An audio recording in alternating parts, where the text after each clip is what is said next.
Award-winning actress Nadine Lustre and esteemed director Mikhail Red are working on a new horror film. Nocturno is their second project together following last year's Metro Manila Film Festival Best Picture, The Leader. I got to speak with Nadine, who recently won the Best Actress Award at the Filipino Academy of Movie and Art Sciences, or FAMAS Awards. And she told me how excited she is about this new film and what her second FAMAS Best Actress wins. I'm just really happy that, my comeback project got recognized and my work got recognized as well. So I still can't believe it until now. I was going to ask you, what does it feel, or what does this win, Best Actress, mean to you now? Okay, you already got the first one in 2019, Best Actress para sa FAMAS, and now you got it again. But of course, you're much older, different type of film. You're in a different place. So what does this win mean to you now?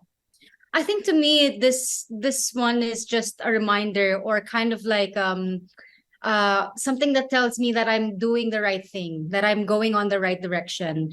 Because when I did Greed, so the project that I got the award for is for Greed. It's directed by Direk Laranas, and it's kind of like more of a thriller suspense kind of film.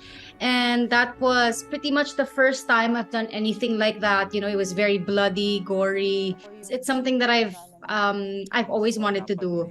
And so, it's kind of a huge risk for me, because it's not the usual stuff that I've done. And I've never done anything like this. So I don't even know if I was going to do it well, So yeah, it's more of a reminder, or kind of like a pat in the back that tells me that I'm going the right direction, and that I should just keep going. This is the first time that you did something like this. What were the challenges? What did you need to do? Where did you need to go to find that you said more gory? I mean, it is gory, and we've seen the trailer and of course the movie as well.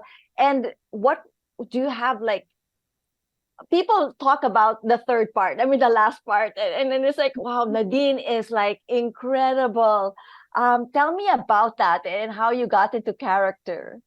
I think what one of the biggest challenge with that project is getting tuned with the actress side of me again, just because it was kind of after the pandemic, and I wasn't used to being in front of the screen and acting in a while.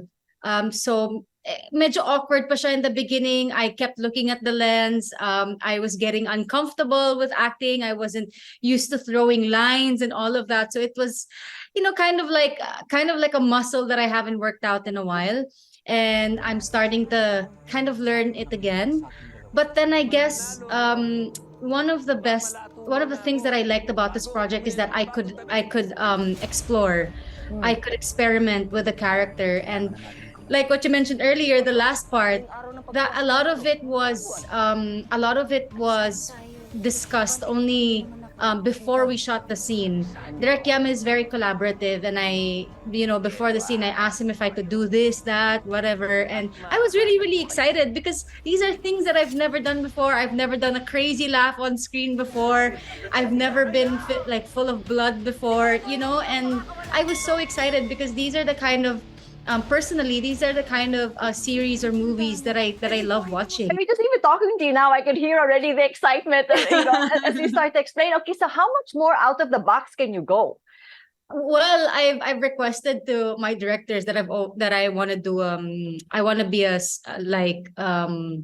how do I say it, like a psycho in the project, something like, I don't know, maybe something like joke, like that levels, like Joker levels, Jeffrey Dahmer levels. It just really excites me, because I love seeing characters, or even actors portraying those kinds of characters that are really, that you really have to nitpick on.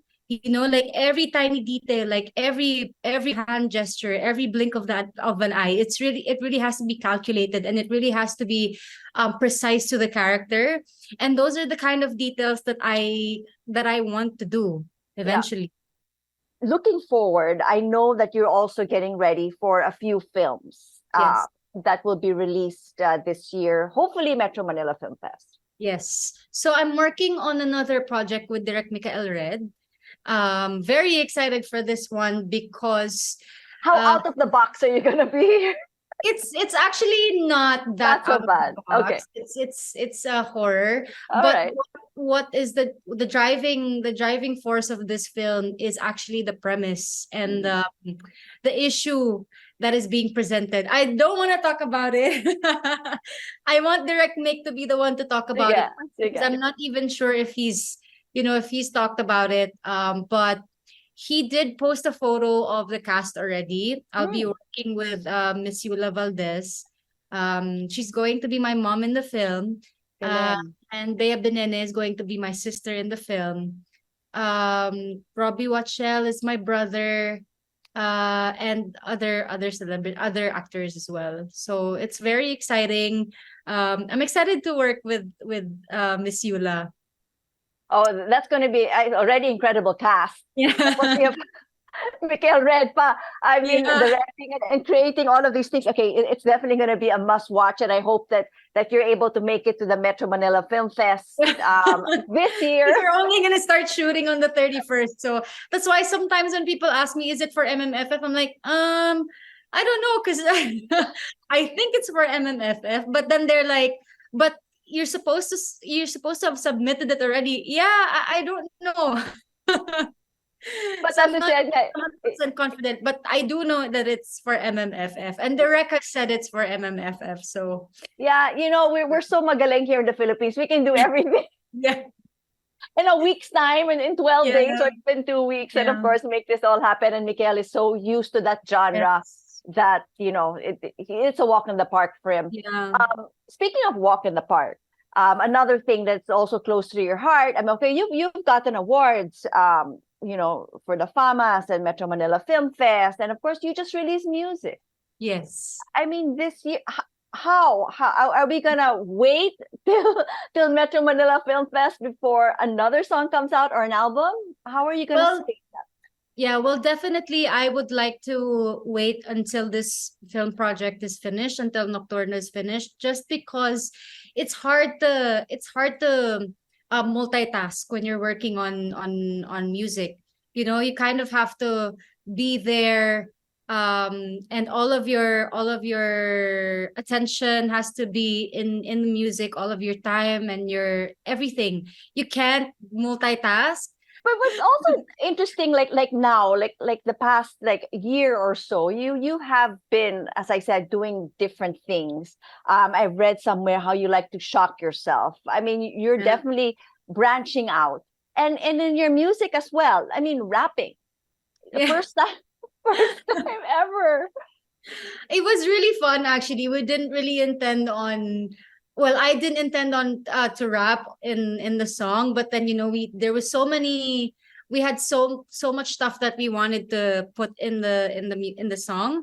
So we were like, you know what? Okay, I'm just gonna rap it just so that we can fit everything, because we tried making it more of I guess like a singing like approach for the first verse, mas singing sana or mas melodic, but then again in the end we were like, no, the lyrics, it's perfect. We can't cut down, like we have to put all of that in the first verse, so I ended up rapping instead. I But it mean, was fun. It was such a fun experience. more songs. I mean, are you going to stick to that genre of music? Are you going to incorporate different things? Definitely would like to try Th- different But things. this was in collaboration with Wild. So are Yes. you still going to continue collaboration with Wild moving forward? We'll see. I mean, I love working with Wild. It was just such a nice experience to work with them in Siargao. I really didn't expect for us to have a good working relationship and to have good rapport, especially that, you know, the producer, Josh, and the writer, Lynn, they're both from Singapore. They're Singaporean. So I didn't really expect to have good rapport with them right away. And we only had 5 days to work on the track in Siargao. I guess the environment was also a big factor into like putting the vibe. I mean, getting the right vibe of the song. But I would love to work with them again. Honestly, it's just a breath of fresh air working with different people. Mhm. You are going to be 30. Yes, Are we this year. What, In October 31, I'm gonna be I 30. know, I mean, that's the best date because that's also my husband's birthday. So I'll never Oh forget yeah, cool. Nice. But I mean, now that you are moving on to a different decade, of course, your song was already in commemoration or ode to your 20s. Moving Yes. forward, what are the other things that a Nadine Lustre would like to do in her 30s? I mean, I really want to establish a brand, maybe a clothing brand or a swimwear line. We'll see. I want to delve into business as well. But I mean, those are lots of things, and every time I think about it, I'm like, okay, I want to do music, I want to do films, I want to do business. I'm like, can I can I do that, or do I have to clone myself for me to be able to do that? Because I'm a very hands-on person. I love being involved in everything, especially with the creation of whatever it is. And films, music, and brands are like it's all creating. Thank you so much for chatting with us. Advance happy birthday if I don't get to speak to you Advance before happy then. birthday to your husband as well. And all the Thank you best to so you, Nadine. Congratulations on your wins sa FAMAS. Thank you so much for having me.